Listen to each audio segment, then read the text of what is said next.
A very good afternoon. Welcome to our webinar on the Disruptive Technologies Innovation Fund. My name is Imelda Lampkin. I manage the fund at Enterprise Ireland. And what I hope to do today is to take you through the nuts and bolts of applying to the current call. I'll walk you through the slides and essentially then we'll open the floor to questions and answers with the team. And so I'll introduce the team when we get to that stage. As I go through the slides on Zoom, you'll note that you have an opportunity to insert questions and questions that we'll come to answering as we go along. So just the Q&A is where we're looking for you to put in any questions you have. Feel free, as I say, to start posting them as I go through the detail, and we'll take them at the end.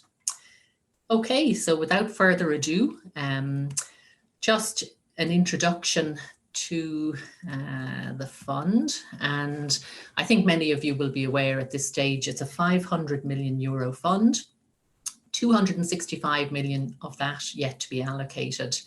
And some of the aims of the fund are to support enterprises to exploit opportunities associated with disruptive technologies, and I'll come to that in a minute as to a definition. We're looking for enterprises to collaborate in these areas and to collaborate company to company, but also companies with academic researchers. We're looking to build on research in Ireland and particularly to leverage that research for commercial impact. And really we're looking for deeper, wider, bigger collaborations than we might see using other schemes that are available within Ireland. And one of our aims is that in using DTIF, that many of our companies and academic researchers working with them would prepare to engage in global partnerships, for example, or European partnerships around the areas of disruptive technologies. So to talk about disruptive technology, this is our definition, that disruptive technology is that which has the potential to drastically alter markets and their functioning and significantly alter the way that businesses operate. While it involves a new product or process, it can also involve the emergence of a new business model. And so a key point of this is that disruption is not about the technology alone, but the combination of technology with business model innovation. And some of you may have looked at the spending review report on the Disruptive Technologies Innovation Fund, where we had some background information around disruptive technology, disruptive innovation, radical innovation versus incremental innovation. And so really it's that reminder, we're looking for something different here. It's really disruptive technology is what we're hoping for. The calls are targeted to projects within the national research priority areas. And again, I think many of you will be aware of what they are, but they vary from ICT, health, food, through to energy, climate, sustainability, and on to areas like manufacturing and materials and services. And I would say that's quite a broad remit. So many sectors can be covered by projects within these areas. We're often asked, is there a preference? Many people will have observed that we have a lot of health and ICT projects funded to date, but actually there's no preference for research priority areas from us, and no weighting given to any of the areas. And we're avidly looking for projects in all of those areas, but particularly the ones where we haven't seen as many as others. So now is your opportunity. There are some important changes between the last call. So for anybody who's been around DTIF circles for some time, it's something that you really need to take on board. In previous calls, companies could apply, even if the companies were not clients of the agencies, Enterprise Ireland, IDA Ireland, or Údarás na Gaeltachta, or an eligible RPO, a research performing organisation. In previous calls, you could apply, but not obtain funding. So you could be involved in a project, but not looking for funding. or you could be looking for funding and look to become a client of one of the agencies so that you could draw down your grant. The change for call 4 is that you must be, the companies must be a client of Enterprise Ireland, IDA Ireland, or Uair Rás na Gaeltachta at application. So by the deadline in February, we will take only agency clients and no other companies into the programme. So what I would say to you is for client companies currently, you should make contact with your development advisor just to be sure that you are a client company of the particular agency. That's particularly for companies that are not interacting regularly with the agencies. If you are looking at becoming a client, you should absolutely contact the agencies now and talk to the relevant agency to see if that would be possible. But it will be a very short timeline to be ready for a February date. So, as I say, a very important change and one to be very aware of. The other change is that in previous calls, companies or others from outside Ireland could collaborate in the project, but they weren't considered for funding. They weren't drawing down grants. In the current call, all project partners must be based in Ireland. So again, a key change to this year and last year. So in terms of how the proposals will be scored, we have 4 evaluation criteria: strength of the disruptive technology dimension, economic impact and sustainability. And those are weighted. They're the 2 extremely important parts of our evaluation. But actually, we also evaluate on excellence of the overall proposal and approach and quality and efficiency of the collaboration. And a key point to note is that you must score above threshold on every one of the evaluation criteria.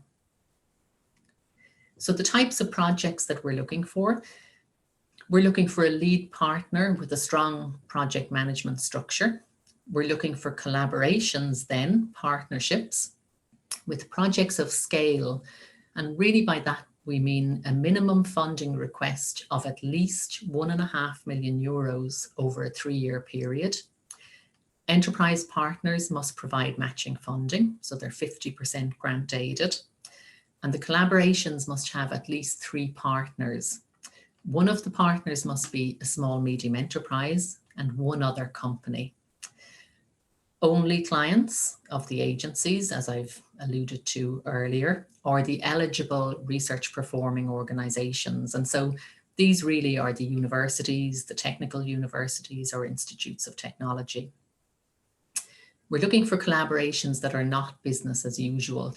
And so it's really important that you're articulating how much this is different in your proposed project. You know, it's bigger, it's different, it's disruptive, something that can't be done through other funding sources, for example.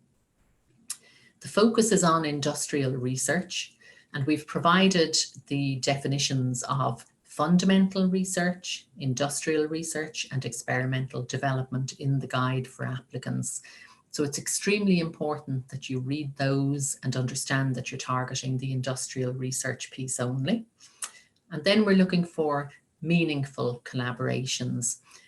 These are collaborations which are a single project, bringing together skill sets that without those skill sets in maybe very different areas, the project couldn't be completed. It's that combination is bringing the uniqueness to the project, rather than any sort of bringing together of a bunch of individual activities. So many people talk about the technology readiness levels, and just to show you where industrial research falls within the TRL levels, you'll see there that it's really from TRL levels 3 to 7. And that's where we're expecting your applications to fit. A couple of points that we wanted to make sure that people are picking up on them in the guide for applicants. One is that clinical trials can be covered under DTIF, and we essentially cover first-in-human, phase 1 up to phase 2A trials. We provide pre-finance for small companies, and that's an interesting point for small companies where we can provide up to 1/3 of the grant up front, and really it's for use as a float, where that kind of a funding model might help small companies to manage a project of this scale. We will do an assessment really to ensure that applicants will have sufficient non-committed assets to cover the liability of the grant. But as I say, it's to point out to you that it's available to you as a small company. We ask that early stage companies, and actually all companies participating, must have the operational and financial capacity to participate in the project.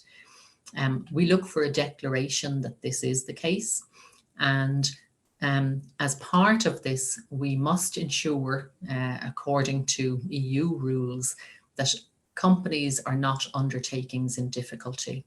And so again, we've provided the definition of this in the guide for applicants so that you can review that very carefully. And for those of you in small companies, really to understand that you must check that you will be compliant with this European condition.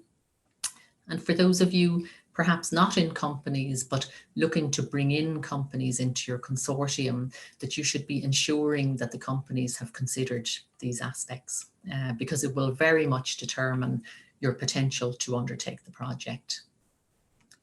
So a couple of examples then, and particularly around the funding model, so that you can see what a project will look like.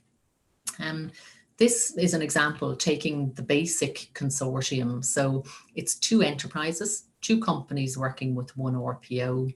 And in this case, we have the 2 enterprises looking at bringing 750,000 euros of their own funding to 750,000 DTIF contributions. So that's a 50% funding rate is what you're looking at, bringing a total budget for the companies of 1.5 million.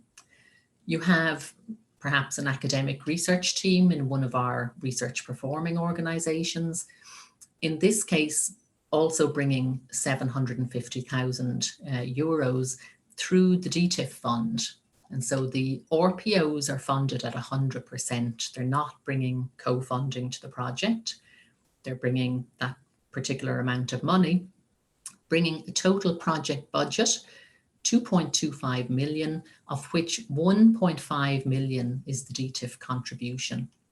And that's showing you a typical minimum size consortium looking for the minimum funding request under DTIF.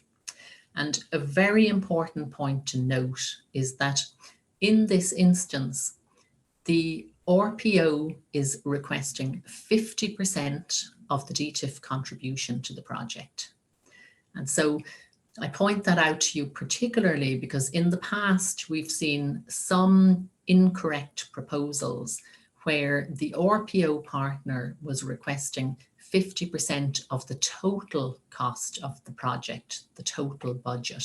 So it's a real reminder that it's 50% of the DTIF contribution to the project is the maximum that our RPOs can apply for.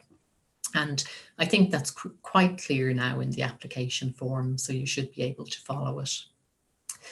So another example then, looking at a bigger project. So in this case, it was 1 or more SMEs, perhaps working with some large companies and perhaps some academic research teams. And what you'll see in this example, SMEs, again, bringing 50% co-funding, in this case 1.25 million.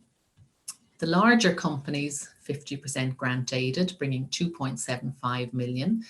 The RPOs, 100% grant aided under DTIF, looking for a DTIF contribution of 6 million euros on a total budget of 10 million. And What you'll see there in that example, the RPO funding of 2 million, comfortably under the 50%, and actually less than 50% of the overall DTIF contribution requested. So that's just to give you an idea of what the type of budgets will look like and what are the considerations that you will have to make as you design your budget and the work that you're doing in your project. So a couple of final points then. The call for documents are available on the website. You've seen them there, the guide for applicants and the indicative application form, which is showing you what will be available to you on our online submission system.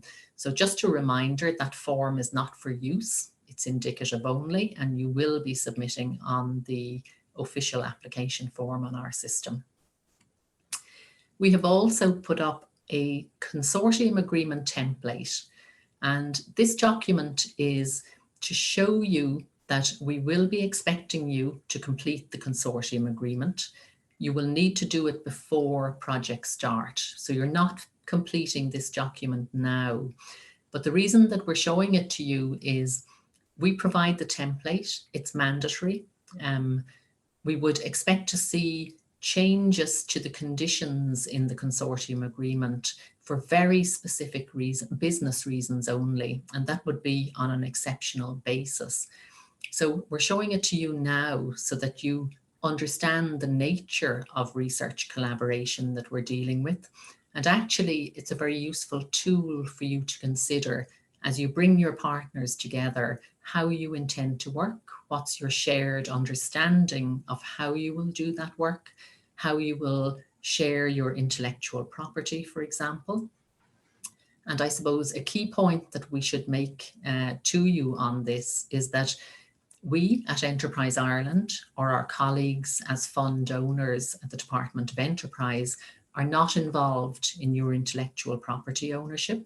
You negotiate your IP with your partners, and that's the sort of default position that we look for in DTIF.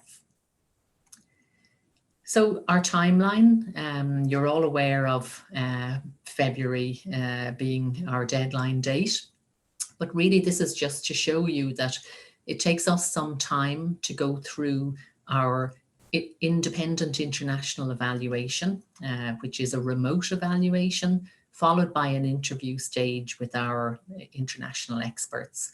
But a key point for you to note is that by May, you should know whether your project is successful or not, so it can help you to plan for the activities in the project. So really that's it. We have a number of links here which really are pointing to the Department of Enterprise website. For anybody who's interested in joining the DTIF community at large, we have a Twitter account at Disruptive EI, and we keep people up to date on the news that we're seeing, particularly about the existing projects, for example, or the upcoming opportunities. We have 2 slides at the back of this presentation. I'll just show you that they're there. And essentially they're a listing of the eligibility criteria for the call. So just 2 slides, 9 points on them.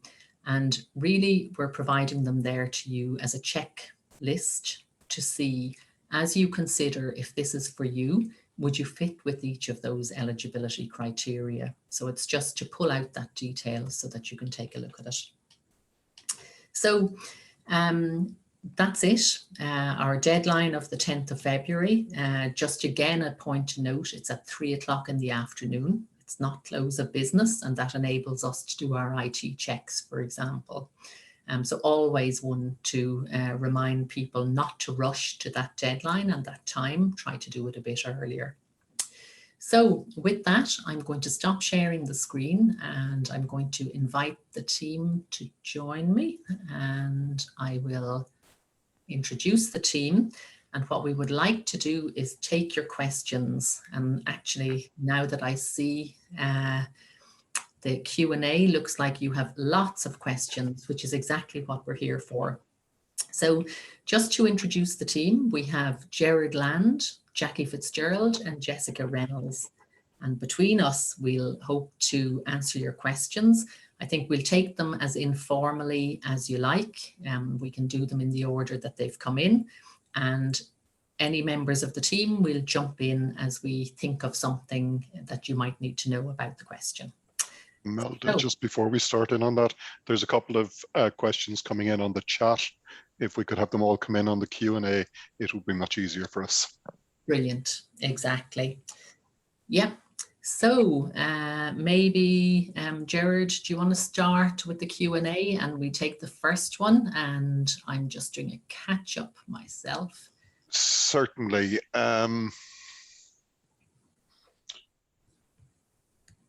I'll jump in.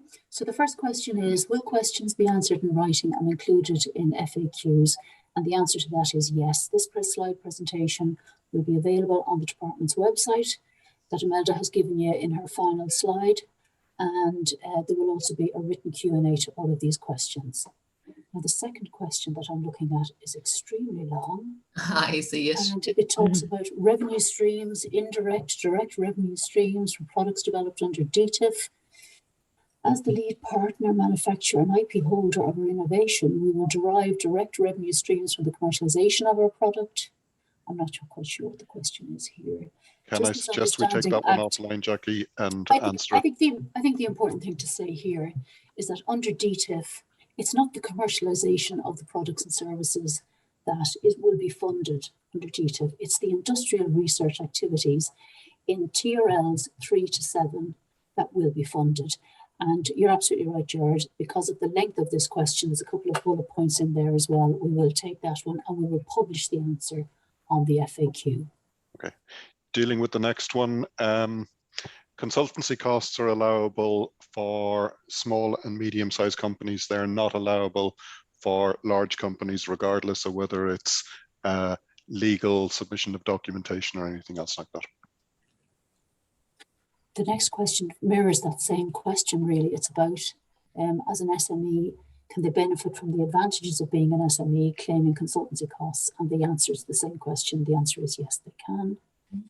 In sectors with higher levels of uncertainty, where material costs are subject to significant volatility, is a contingency allowed within the budget?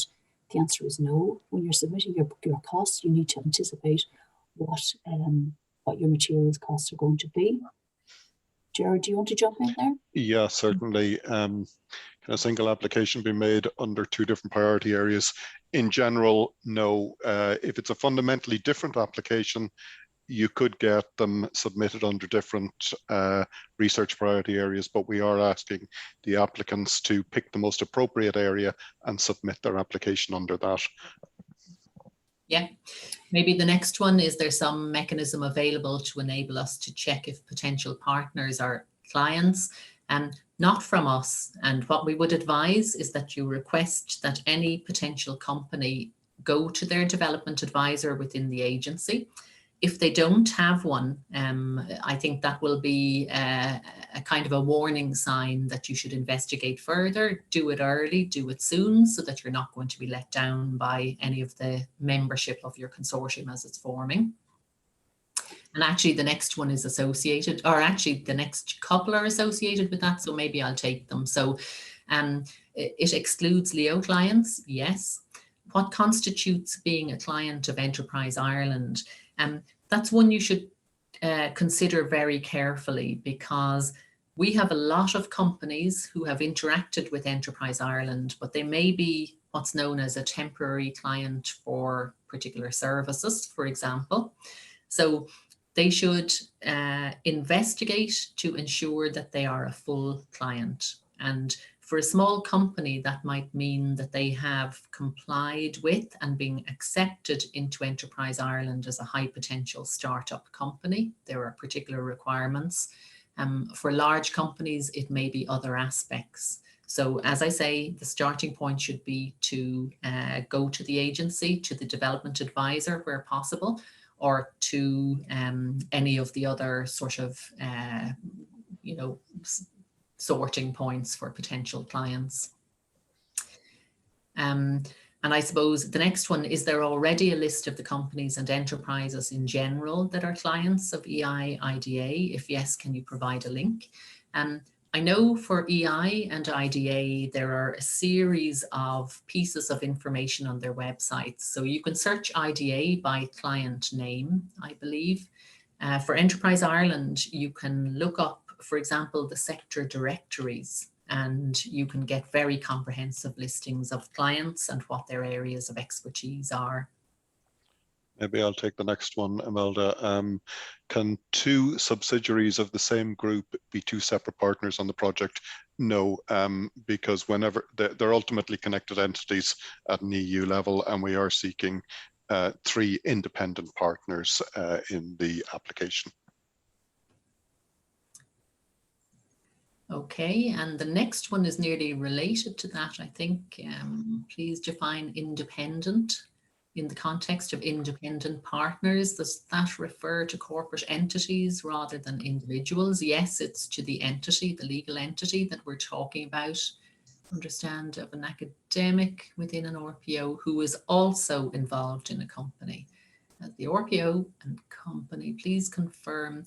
So absolutely, I think those two organizations, an RPO and the company, could, as separate legal entities, participate in a project. If there's an individual involved in both, they should be very clearly indicated as to what their roles are in the project. And so it's very unlikely that, for example, a full-time academic should be appearing in the costings of that particular company, but you could work out the details. The next question is regards multinationals and whether or not they need to be based in Ireland. And the answer to that is multinationals, MNCs, must have a presence within Ireland. There's another question then, when are payments made? Every 6 months?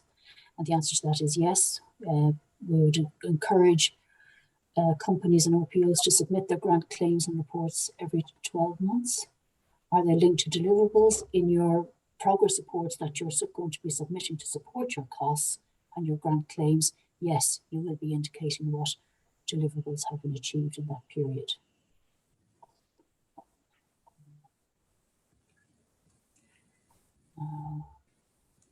Is it this question again, I think, about this? Is there some mechanism available to enable us to check if we are potential clients? I know on the, as Imelda has already covered this one, but there's also on the Enterprise Ireland website a section where you can enter in your company name and it will tell you who your development advisor is. And it's well worthwhile becoming, in the case of EI clients at least, you can certainly use that facility and that will tell you straight away who your development advisor is. But as Imelda said, if you're a client of Enterprise Ireland, you will know, I would imagine, who your development advisor is. Okay. I'm not sure if I've lost track actually of where we are. I see, can you have a participant in the consortium that's not an agency member? I assume not, if they cannot draw down funds. And no, you cannot have them in your consortium. There's one just before that, Imelda, where a company is claiming 50% of the costs and the other 50% cannot be funded through other state or EU funds. If EI takes an equity stake in the company, does that fall foul of this rule? The answer is that equity stake can be considered as co-funding. I think that answers that question. Yes. Maybe I'll take the next one, Jackie. Can you expand on what must be based in Ireland means for a project partner? So this one is often asked in connection with multinationals where they have a base in Ireland and bases elsewhere.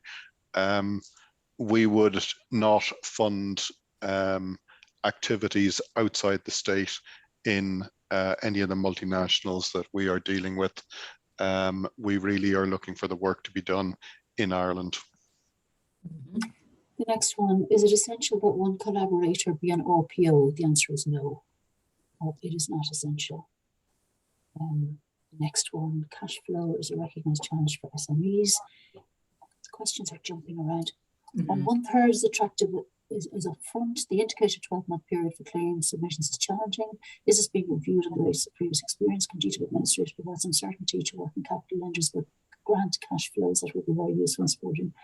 I mean, we're asking companies to submit their claims every 12 months. If companies have a really specific need to submit claims more frequently than that, the advice will be, and obviously you're successful in this call, the advice will be to talk to your project executive about that. And we'll talk about that nearer the time. For those considering applying and looking for appropriate partners, where can they find out which other SMEs are clients of EI or IDA? Again, Imelda, I think you've answered that question. The partners themselves should be able to answer those questions. Maybe one other thing to add there is that many of the companies are interacting with the technology centres, the technology gateways, the research centres in the country. If you're in contact with any of those centres, just ask them. People are looking for partners. The next question, are post-commercialisation fund projects who may not yet be an EI company as they are approaching the end of their project and are looking to apply in order to line up follow-on funding still be considered an EI client? Again, the commercialisation fund participants should really talk to the commercialisation specialist, who should at this point be linking them in with colleagues in HPSU and have that conversation before they make an application. Would you agree, Imelda? Yeah, I think so. I mean, what we want is that the companies are ready and capable to co-fund these projects. And that's quite a big ask coming from a commercialisation fund. So, yeah, that's exactly right. Regarding the next question, it's IP related and it refers to joint development of IP.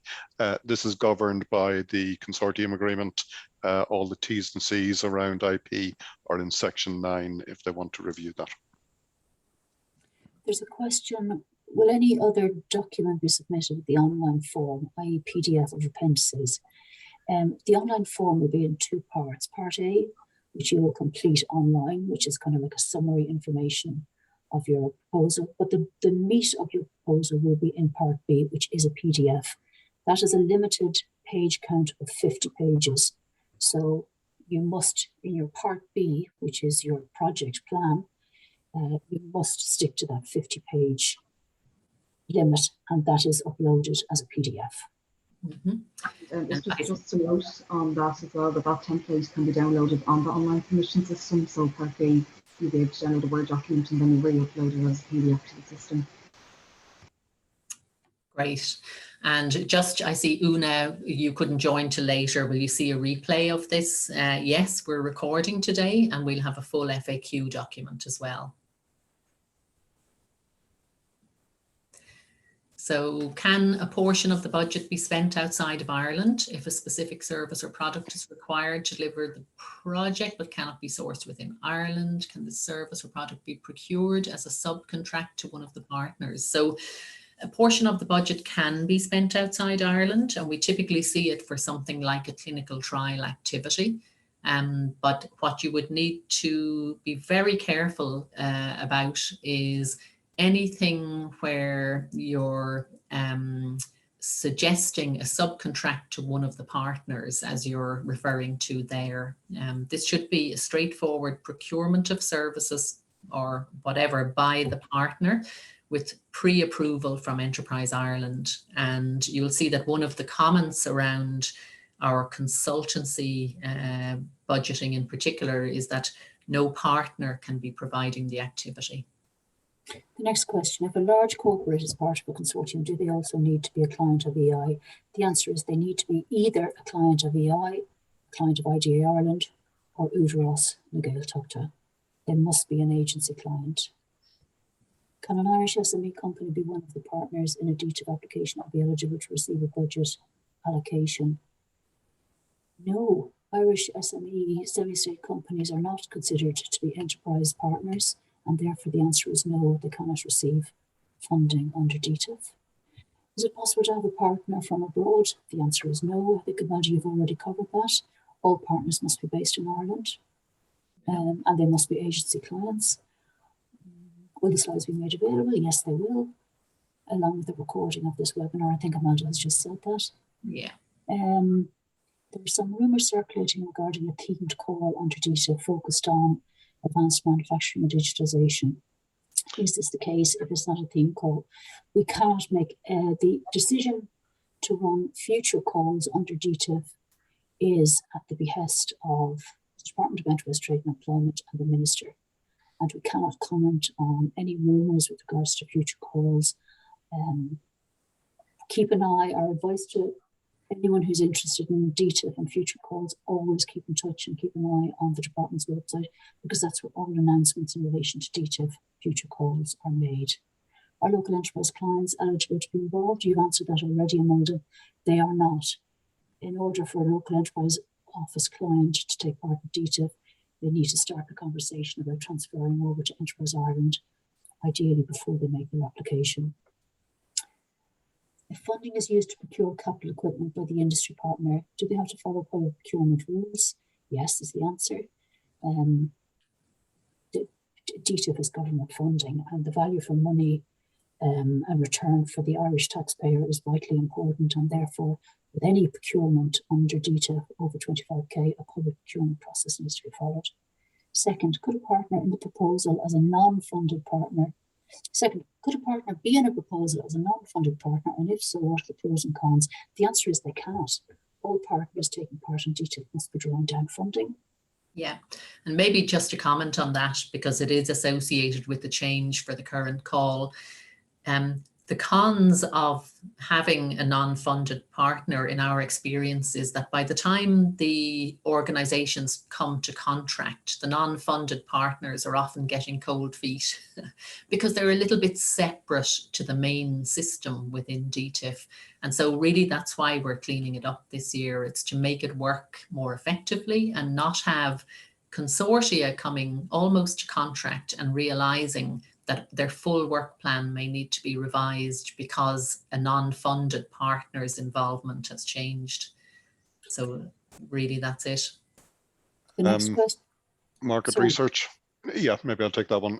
Market research, generally know the answer to market research costs. This is an industrial research fund, and it really needs to fall within the scope of the EU definition.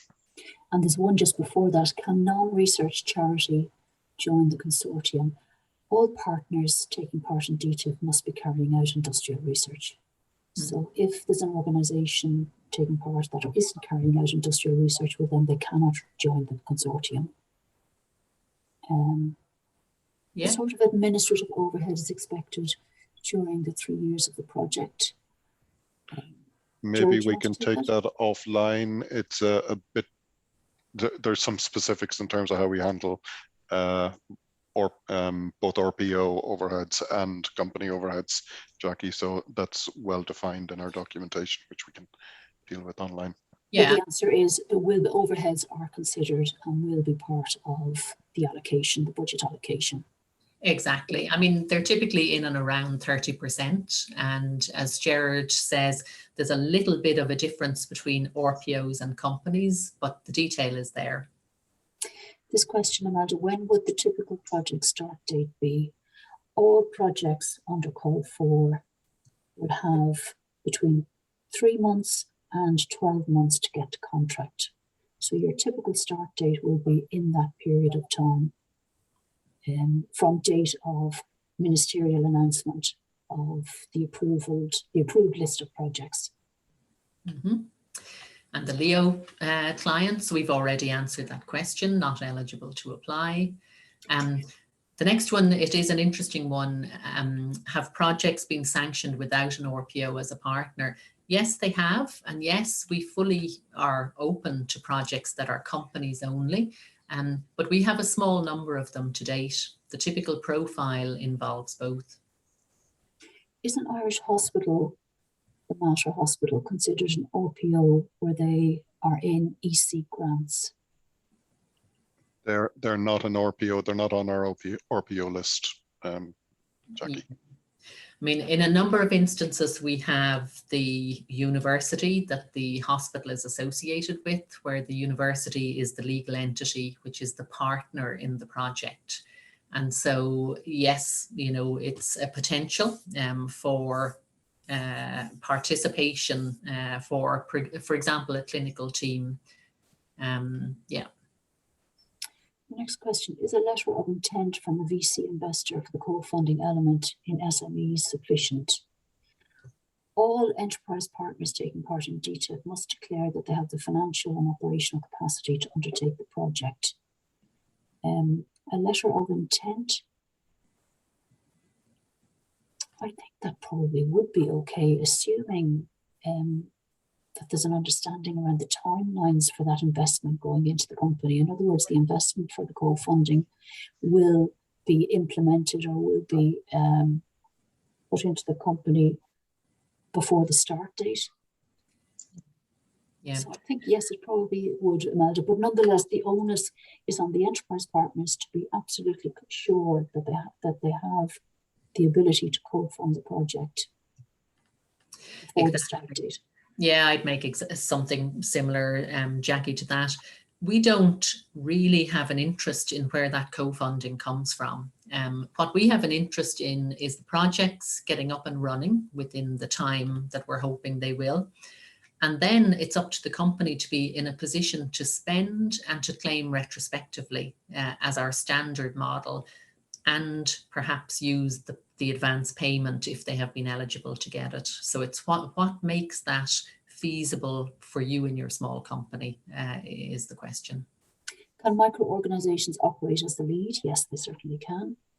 What is the disbursement schedule? Is this linked to milestones? We've answered this already. It's 12 monthly grant claims linked to progress reports, which would indicate your progress against milestones and deliverables. Just to ask, it says that only Irish partners can be involved, but does that include Northern Ireland? No, it does not include Northern Ireland. Northern Ireland, no. Can a company be included in a project who is not an EI client? We've answered this already, and the answer is no. Sorry, they can be. And they must be a client of the agencies, not just EI.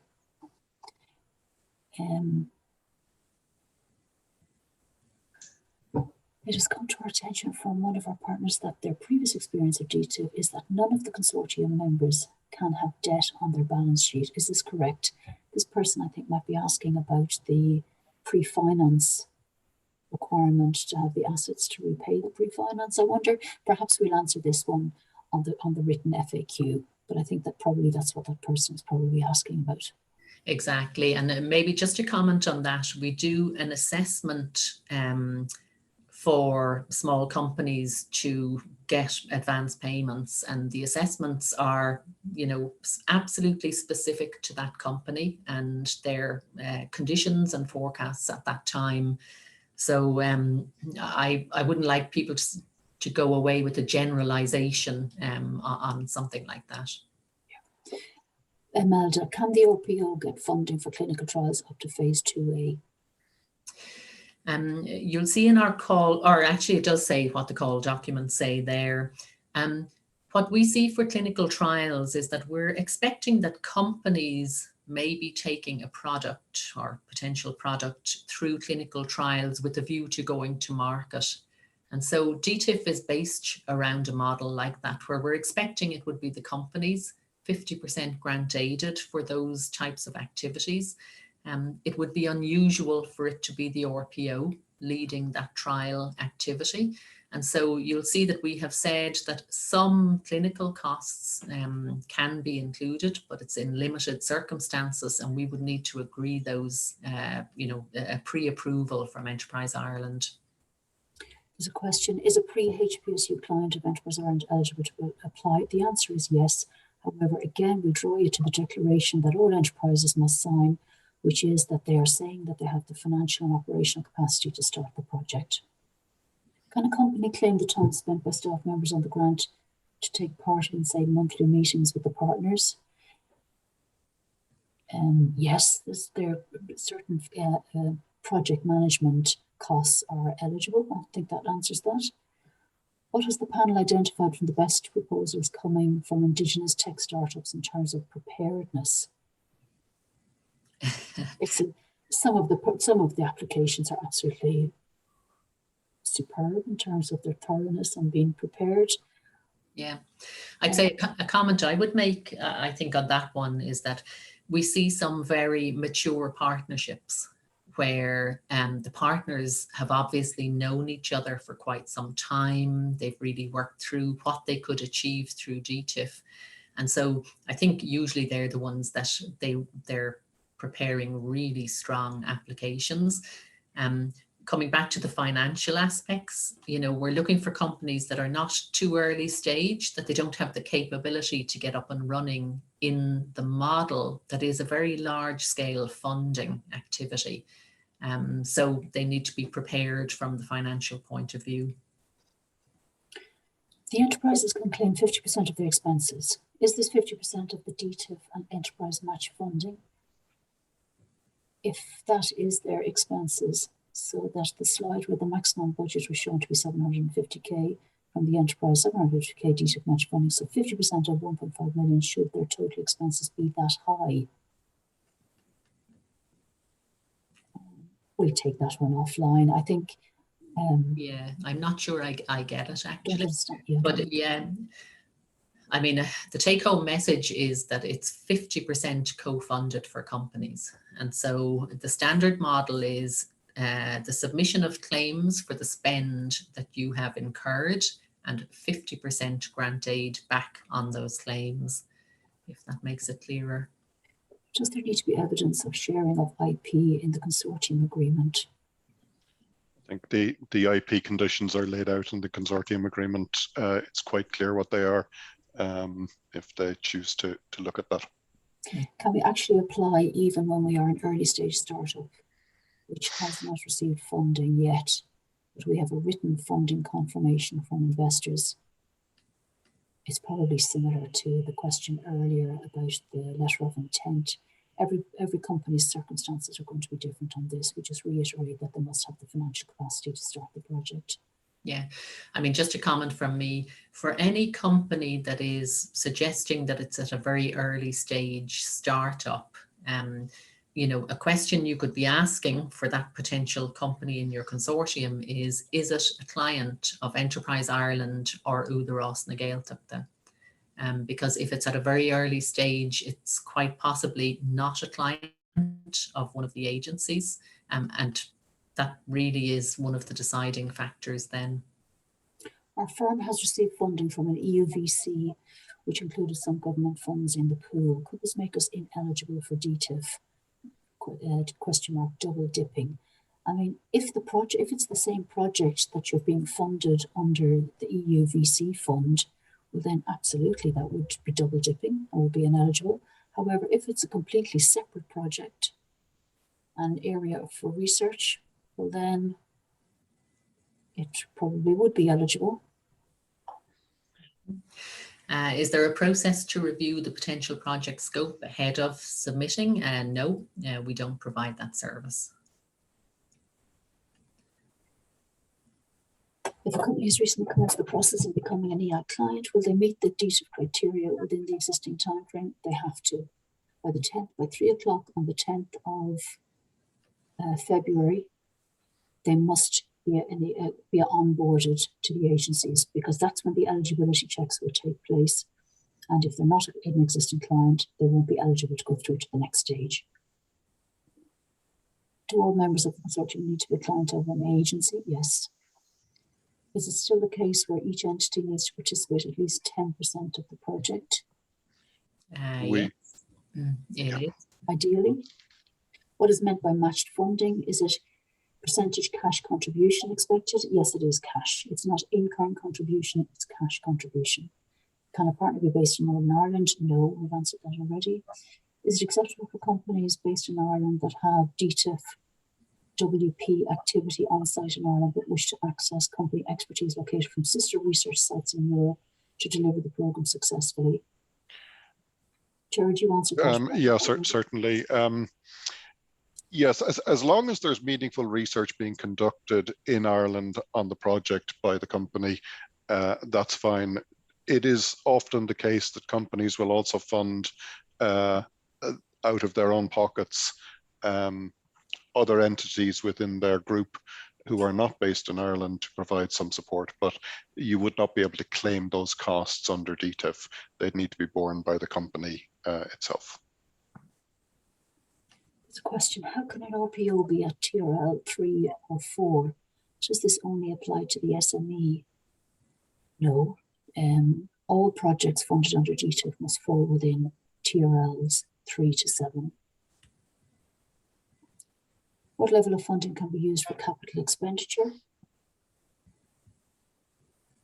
Jared, do you want to take that? There are some restrictions. I mean, generally the capital expenditure must be reasonable in the context of the project, and only capital or only the depreciation on capital can be funded in companies. The full capital expense is funded in RPOs. It would be better if they come in with a specific question on what they're trying to do, and we'll try and answer that in the FAQs.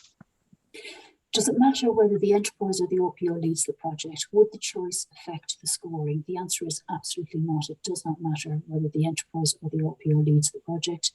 There is no criteria. It won't impact on the scoring whatsoever. If funding is used to procure capital equipment by the industry partner, do they have to follow public procurement rules? Yes. Yes. So some of these questions have been repeated a little bit, haven't they? I'm seeing them again. So maybe we'll just take a little scan down and see what questions we haven't answered, because a lot of these are becoming repetitive. Yeah, exactly. Is there a maximum number of partners in a consortium? Generally, no. What we typically see is an average consortium size of around 5 partners. Once the consortium gets much outside that kind of number, it becomes quite difficult to manage, particularly once you get into double digits. Can the SME be an outsourced limited engineering or accountancy firm? If the engineering or accountancy firm are carrying out industrial research, it's probably unlikely the accountancy firm is carrying out industrial research, but it could be likely that the engineering company is.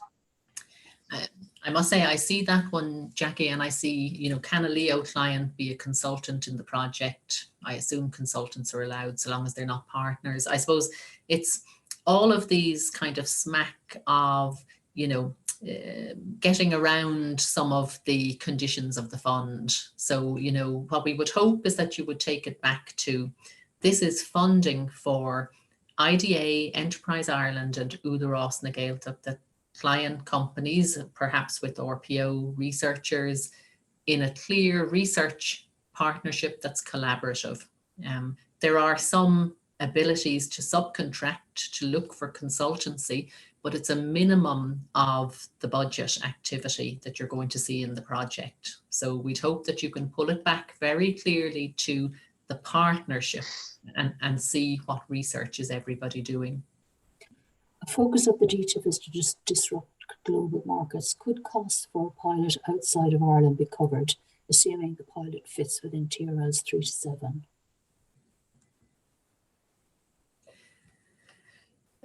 Potentially, I mean, a little bit like outsourcing clinical trials, where it may be to a preferred site globally, something like that.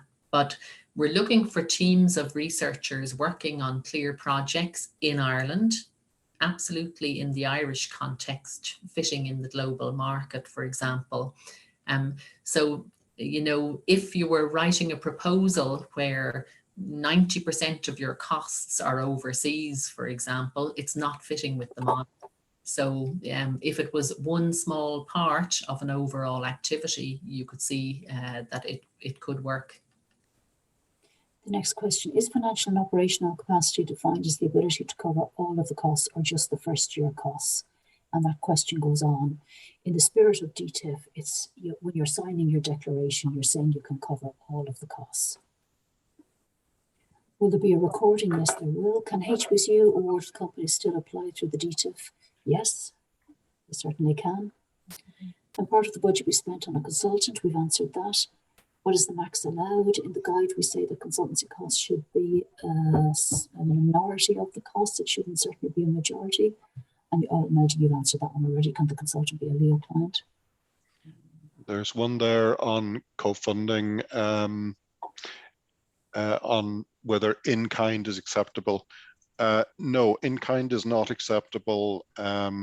Only costs which are actually incurred can be claimed by companies. There's a question, is it feasible to become a new agency client before February? I would say yes, it is. Do you agree, Imelda? Possibly, but if you haven't been in contact or don't understand maybe the requirements of the agencies, I would say it's a very big ask. So I would advise that you go looking now, make contact with the agencies now. You need to do it immediately. Do all partners need to submit a claim at the same time to draw down funds?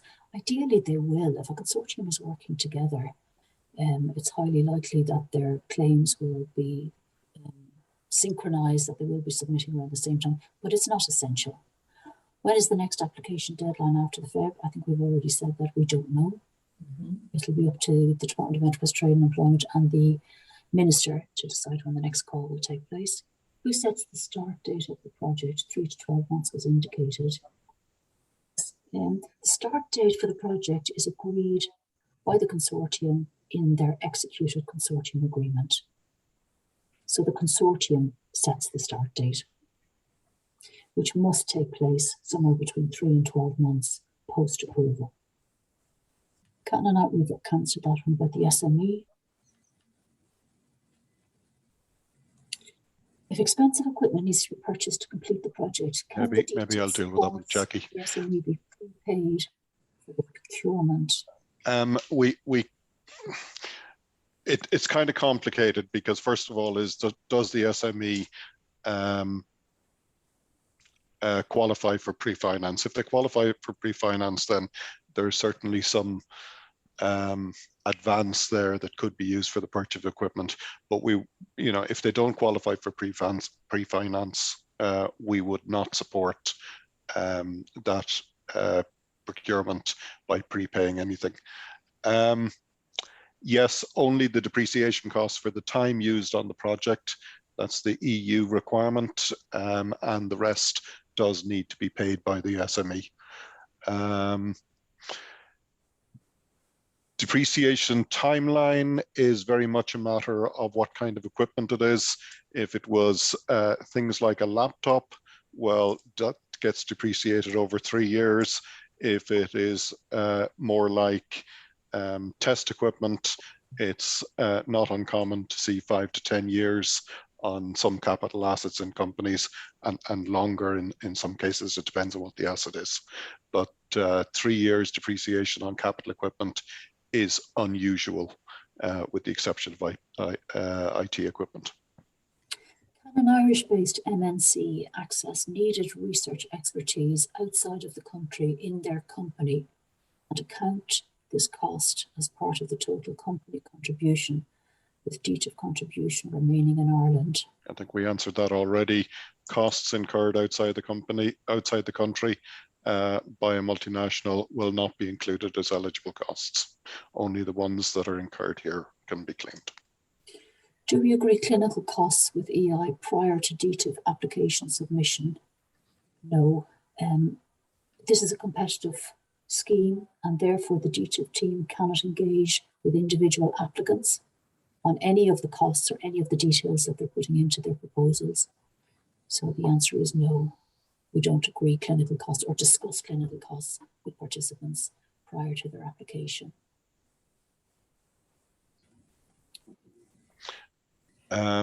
Maybe we'd jump to the one on consortium agreement, Jackie. The consortium agreement needs to be signed post-approval, but before the project starts. That was already discussed. If an RPO hires a full-time researcher to work exclusively on the grant, does the researcher need to keep daily, hourly timesheets? Yes, there is a requirement for researchers to submit and to record their work spent on the project in timesheets. Does the success at DTIF stop you from applying to the EU Innovation Fund in the future in relation to commercialisation of the project? No, it doesn't. If the individual components of a project have a TRL greater than 7, but are combined in a disruptive, innovative way, will the project be allowable? The answer is no. The research that you're undertaking must fall within the scope of TRLs 3 to 7, not 8 or 9, which is experimental development. Maybe a comment on that one, Jackie. You know, we've seen proposals before where people are trying to, you know, show combinations in a different way to make it sound, or, you know, to appear innovative, but it's a very hard thing to compete in the call. You want to be mainstream, developing disruptive technology so that you stand out to the evaluators. So anything where you're looking for these slight nuances, it's a very difficult thing. So be wary of it, I would say. Work streams are expected to take up to 3 years. Please discuss that some of our work streams may take less than that. I mean, it is possible for DTIF projects to be completed earlier than the 3 years, but in our experience, we have never seen that, I would say. Yeah, I think in our guide, we say 2 to 3 years, but actually with projects where people aimed for 2 years, we've seen that actually they're looking for the third, you know, or some kind of extension is needed. So I would say it's typically 3. I think, Jared, you've already answered that question on depreciation. Yes. And if you don't, the one before it, Jackie, refers to project duration, because I don't think we really covered it. We're expecting projects to be, well, projects must be under 3 years according to the scheme, but anything between 2 and 3 years as a project would not be uncommon, and I don't see that it would be in any way penalised at review. Yeah. And maybe the next question, I think Jessica has a fan there, an anonymous attendee looking for Jessica to answer a question. And actually, Jessica's getting away very lightly because she was going to take anything to do with the online submission system. And actually, you're all surprisingly quiet on that. So she's getting away easily. Where are we? How are clinical trial costs presented in DTIF applications a consultancy cost? I think we should that individual probably should look at the guide for applicants and also the indicative application form, and that would probably give them the answer that they need in terms of how their costs would typically split out before they go to complete the online submission system for real. There's one there, if elements of the application are considered as, I presume it means not in scope. Will the residual elements be considered, or does the whole application fails? The project is considered on its own merits. It is binary. It's either all funded or it's not funded at all. That's the bottom line on it. Can an EI client who's an SME spend funds on testing that can only be done abroad? Is there a limit? Again, there needs to be a very strong justification included in their proposal for sourcing that work outside of the country. Exactly, yeah. And can we comment on the relationship of DTIF and the EIC accelerator? So I suppose the key point is there is no relationship between the two, and many companies are applying to both. As we know, we've seen many of them. So what we would say is there are 2 separate opportunities, 2 that we see, you know, one can lead nicely to the other or vice versa. So we would encourage people to look at both. And the last question there on the list in terms of partners for the consortium. There is a mandatory requirement that you have 3 independent partners in a consortium as a minimum. One of those must be an SME. The other 2, you must have another corporate entity. So there's got to be a minimum of 2 corporate entities, but it could be more if you wish. You could also have an RPO in there as the 3rd entity. So that I think we covered most of that earlier. There's one question that's just popped in, and it's probably the last question actually, Jared, I think.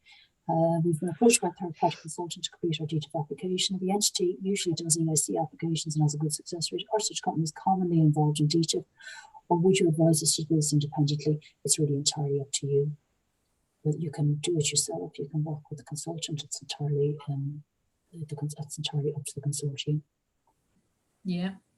Can an RPO lead? Absolutely. No preference from ourselves. It's whatever makes sense. Again, the question about co-funding, does it mean cash in bank? And the answer is yes, it does mean cash in bank. We've answered the question about the semi-state, they cannot take part. You've already answered that last question. So there's really only a couple in the chat, and there's 2 questions in the chat. Your answer is already, Imelda.